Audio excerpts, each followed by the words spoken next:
ঘন্টার পর ঘন্টা দাঁড়িয়েও মিলছে না তেল। চট্টগ্রাম থেকে এ বিষয়ে আরো জানাতে আমাদের সঙ্গে সরাসরি যুক্ত হচ্ছেন সহকর্মী ইবেন মীর। ইবেন, চট্টগ্রামের জ্বালানি সংকটের সর্বশেষ কি পরিস্থিতি আমাদের জানাবেন? আজকে সকাল থেকে চট্টগ্রামে যে পেট্রোল পাম্পগুলো আছে অধিকাংশই বন্ধ থাকার কারণে যে কয়েকটি চালু আছে সেগুলোর উপর আসলে চাপ পড়েছে বেশি। আমরা প্রতিটি পেট্রোল পাম্পে দেখছি রীতিমতো আসলে হট্টগোল লাগছে। কোথাও বা আসলে যে তেল চাওয়া হচ্ছে 1000 টাকার, সেখানে দেওয়া হচ্ছে 200 টাকার, 300 টাকার। যেখানে 2000 টাকা বড় গাড়ি প্রাইভেট কারে চাওয়া হচ্ছে 2000 টাকার তেল, সেখানে দেওয়া হচ্ছে 500 থেকে 1000 টাকার। আমরা এই যে তেল নিয়ে আসলে নানানভাবে যে ঝগড়া বিবাদেও লিপ্ত হচ্ছেন। আপনার আসলে সমস্যা কি সমস্যায় আসলে এখানে ফেস করছেন?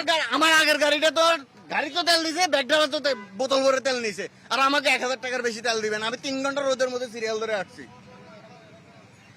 এরকম অনিয়ম হলে হয়? এভাবে আসলে কি যারা এখানে আসছেন তারা প্রত্যেকেই ঘন্টার পর ঘন্টা অপেক্ষা করে তারপর তাদের যে কাঙ্ক্ষিত তেল সেই তেল তারা মেলছেন। পেট্রোল পাম্পগুলো বলছে তাদের যেখানে চাহিদা 27,000 লিটার, সেখানে তাদেরকে দেওয়া হচ্ছে 9,000 লিটার, 10,000 লিটার। আর সেই জায়গায় অকটেনের উপর চাপ এ মুহূর্তে সবচেয়ে বেশি।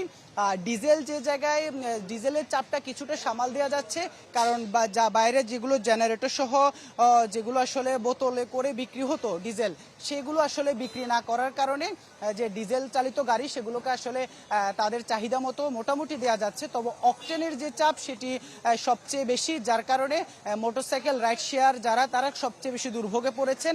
সবকিছু মিলে চট্টগ্রামের আসলে প্রতিটি পাম্পের অবস্থাই এখন একই দশা। মীর, আপনাকে ধন্যবাদ।